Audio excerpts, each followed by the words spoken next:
What's up guys, this is Desmond101. I'm here with Zia to talk about the Powkiddy A12. Now this is a neat little mini arcade that I was gifted recently, and I've been playing it for about a couple months now, and I've been enjoying it a lot. I've done a couple simple mods to it, like the buttons here are not stock, and this is a sticker purchased from Sakura Retro Modding. I'll include a link to that in the description. And this is a pretty neat little arcade machine. It's got a 9-inch screen on it, and it runs quite a bit of emulators. So this is the box that it comes shipped in. It's just held in there with some foam, and then includes this charger. It's a USB to USB-C cable, and you get this simple little instruction manual with a quick guide on how to get it started. And like I said before, it just comes in this standard red color. Kind of a cheap, flimsy plastic. Definitely not a super sturdy build, but it works pretty good. Mine has some minor cosmetic damage here, and I've seen a few other videos where they have shown damage in shipping or maybe from the manufacturer. So the build quality isn't a big strong point for it. I think this is a budget item, and I'm kind of a sucker for mini arcades. I'm a weirdo like that. I have a few other mini arcades, but this one stood out to me because it's got a bigger control arcade stick here, proper one instead of a miniature one. And we'll go ahead and remove the protective screen cover. I've been holding off on doing that till this video.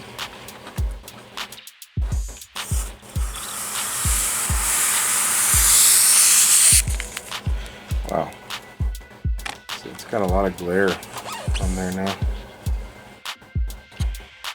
Okay, so let's take a closer look at the Powkiddy A12.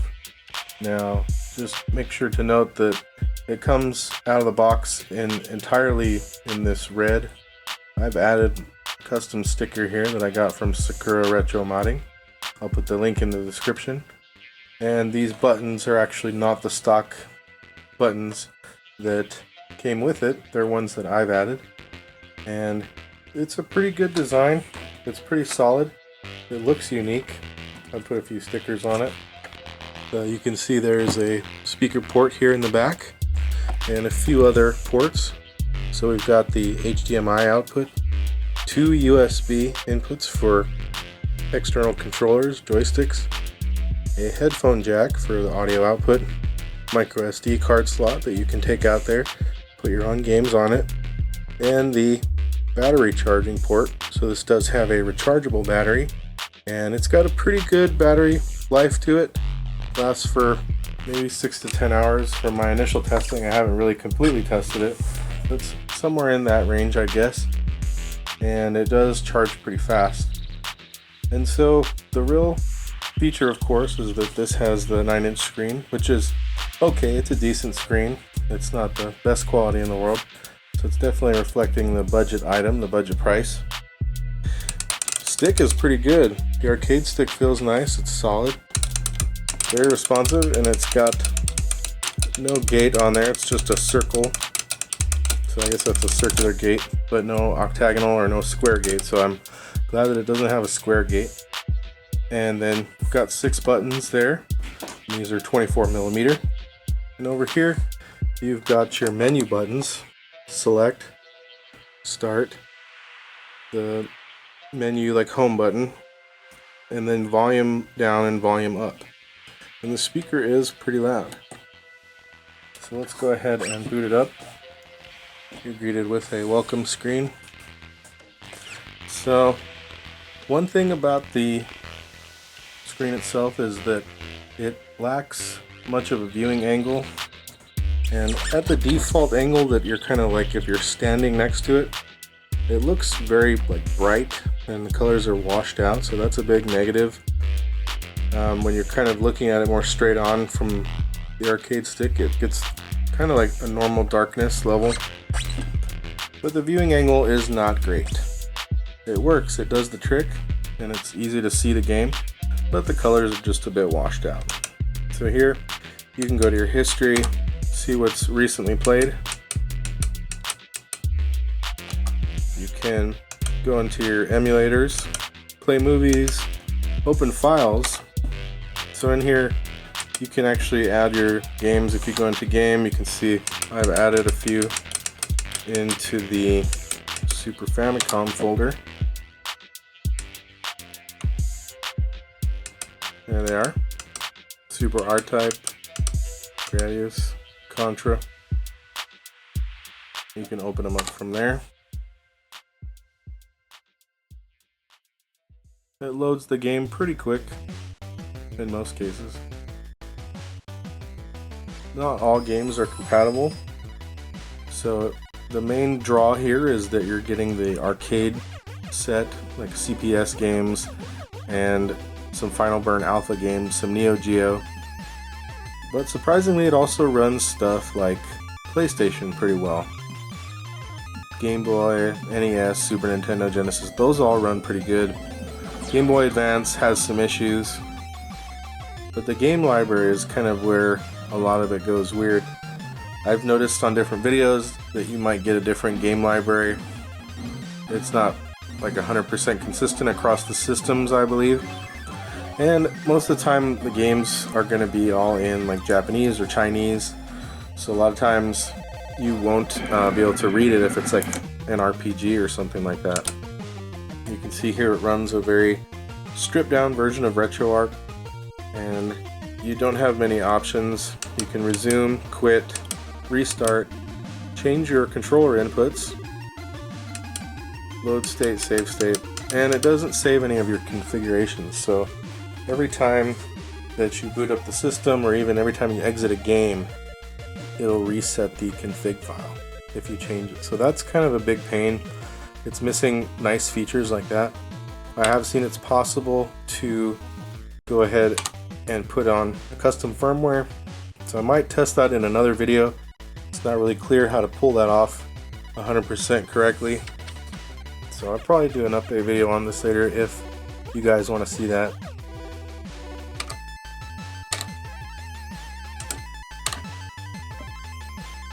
But let's go back into the main menu. So I've also made some changes to the menu here. Normally these are more generic icons. I just went into the file browser and opened these source files and modified them in GIMP, and I gave it these custom images just to make it stand out a little bit more. When you go over to the icon, it shows a preview of a game from that system. So I'll share these files if you want to use it on your Powkiddy A12.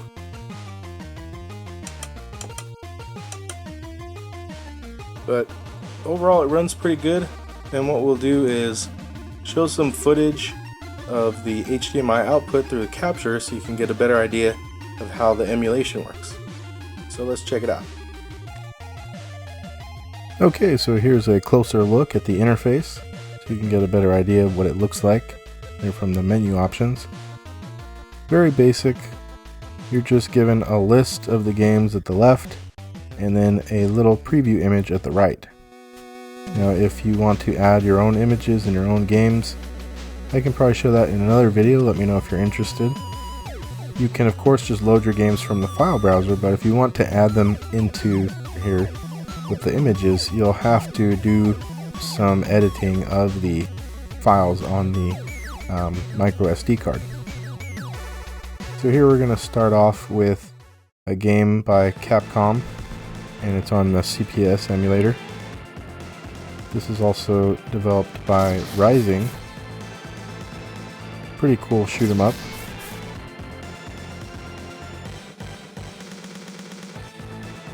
You can see it's running pretty good here. Most of all the CPS games work pretty good. Yeah, that's 1944, the Loop Master. Maybe the best game in the 1944 series.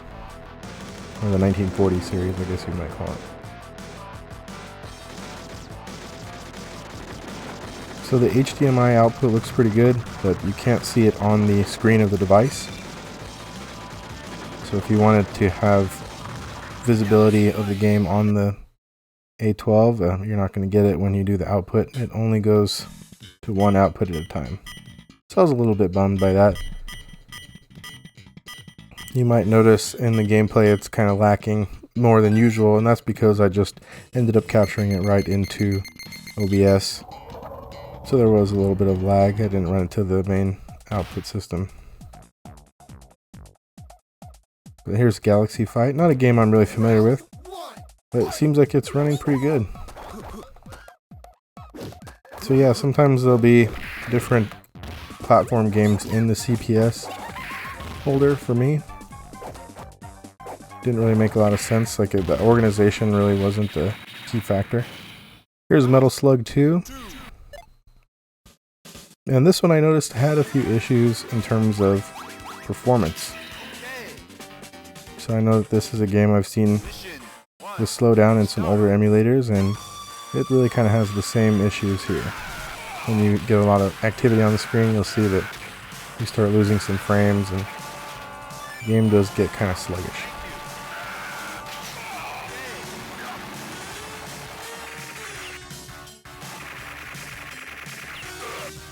And like I mentioned before, not all games will work. So, for example, I tried to put Gradius 3 on there, the arcade version, and I couldn't get it to work. The Super Nintendo version will work fine, but the arcade version, I think it's something to do with the ROM sets. I don't know what version of MAME ROM sets are compatible with this. But yeah, here, this part you can see we do get some more slowdown there. Okay, and here is the arcade version of Street Fighter Alpha 3. This is one of my favorite versions of Street Fighter in terms of the art style and how it plays. And yeah, this was running pretty good. No real issues from my perspective. Really nice to play it with an arcade stick.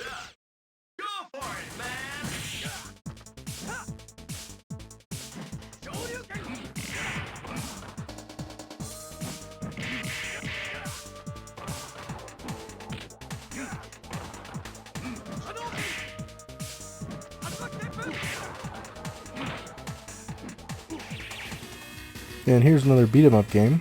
This is Guardians, Denjin Makai. And another game that's pretty impressive, pretty well-known brawler game, beat 'em up. And overall it runs pretty good here. Might be some minor graphical glitches here and there, but very playable, runs really good. Pretty great game if you've never tried it before.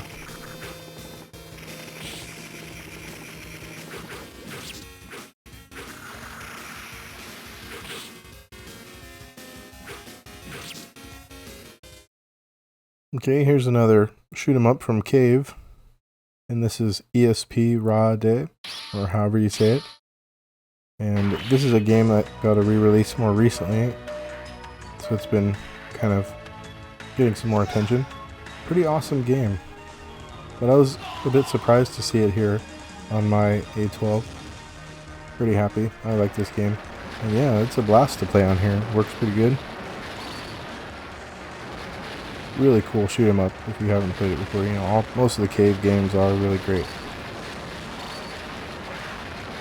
And as far as the games on the list, there was quite a few shoot 'em ups on here. Although a number of them are under weird names, odd names.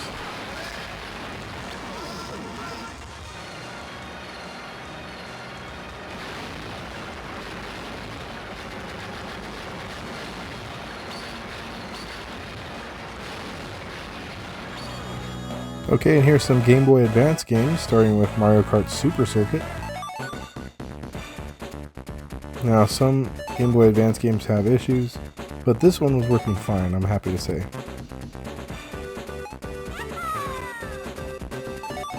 And I haven't really tried adding any of my own Game Boy Advance games yet. But the ones that they had on there were kind of a mixed bag. There was a lot of Final Fantasy games, but they were all like in Japanese or Chinese. and so I wasn't able to play those ones, obviously.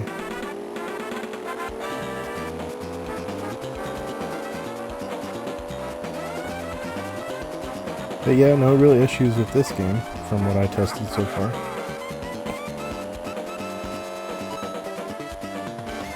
And this is Sonic Advance 3. And this one I found to be pretty lacking in terms of responsiveness and the way that it played. There was a lot of frames dropping. It played kind of choppy for me. It seems okay here in this footage, but you can tell that it's not really running properly. Like, I think some of the inputs felt delayed.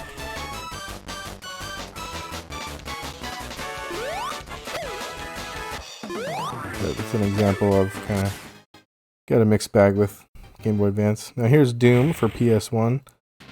Now this is a game that I added on here because the PS1 games that they have on here are pretty limited. There's a very small library of games on there, so I figured I'd remove some of the ones that they had and put some of my own. And this one worked fine. So for example, if I try to run this game through like a USB on my PS2, other games will work, but Doom won't work. So it's cool to see it working here. It's kind of funny to play with an arcade stick. Doesn't feel quite right, but it still is cool to have it on here. Because you can always say, yep, it can play Doom. Okay, here's an underrated game, Gradius Gaiden. Didn't get a Western release, but this is one that I added onto the system as well. Force field. And it works pretty much just fine. I haven't really played far into it. Okay. So far, I was really happy the way it works, and so there's a couple other PlayStation 1 games that I put on here as well.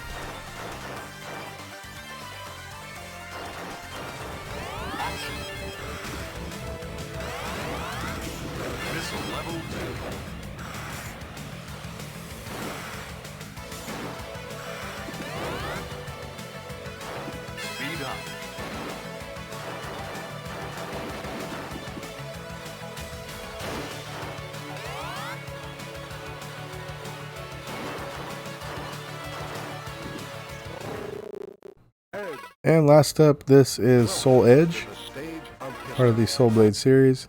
First one on PlayStation 1. Pretty surprised to see it. This one actually did come with my A12. And it runs surprisingly well for a game that has tons of moving polygons. I was pretty surprised with the performance.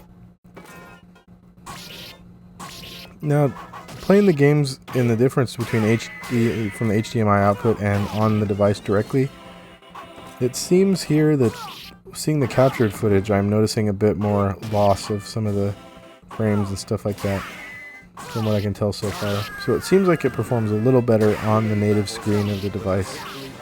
The HDMI output might cause a bit of a slight performance issue. Can't guarantee that that's true though.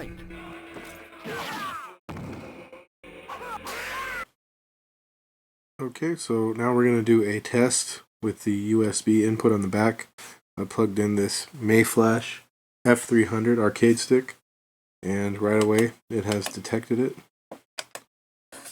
So the buttons seem to already be mapped similarly to the way it is on this device.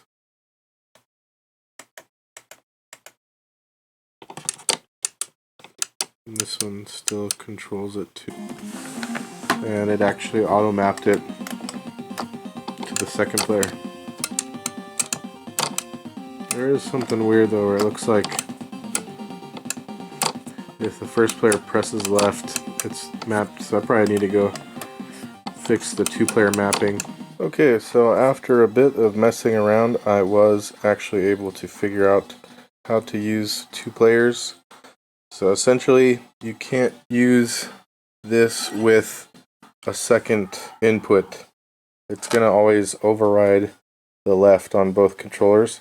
But if you plug in two of these, it'll actually work. But what you have to do, each game, you have to go into the menu. So we'll demonstrate how to get this second player working. So this one is the first player. It automatically mapped the start buttons. This is a PXN arcade stick. It's kind of cheap. And what it did is it automatically routed the coin buttons and start buttons to these two out here, and it automatically set this one as the main button. But essentially each time you come into here, you have to go change the input for the second player. So if we go into input user 2 binds, and you can see it recognizes right there that it's this Mayflash, so you can tell it which one to specifically to use for that input, and then you just have to go through each one, assigning it, pressing the first button here, okay, and then down. So that's kind of a pain to have to do it each time for every single game, because the way that this version of RetroArch runs, it won't save your config file, unfortunately. Each time you have to do that. So I press start on there on the second player, and you can see it worked.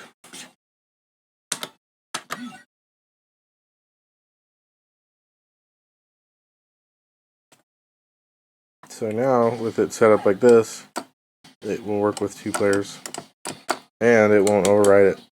But if you want to see that same issue here, oh, it's not. Okay, so this one, it actually ignored. See, I'm getting different results depending on when I test it and stuff. And so far, it's these kind of arcade sticks that have worked the best for me. I tried Xbox controllers, and it had a lot of trouble. Like going into the menu, it would sometimes lock up the system. I tried Xbox One controller and Xbox 360.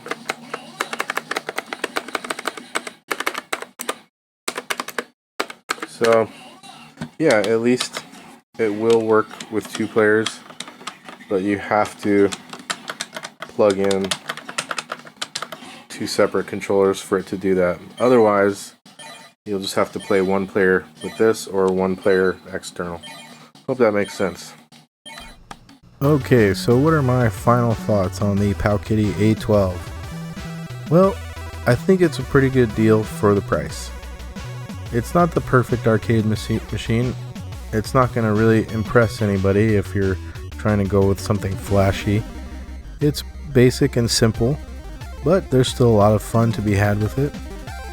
You're getting a surprise games on there. You have no idea really what games you're going to get. You just know it's going to be CPS and Neo Geo and a few other platforms.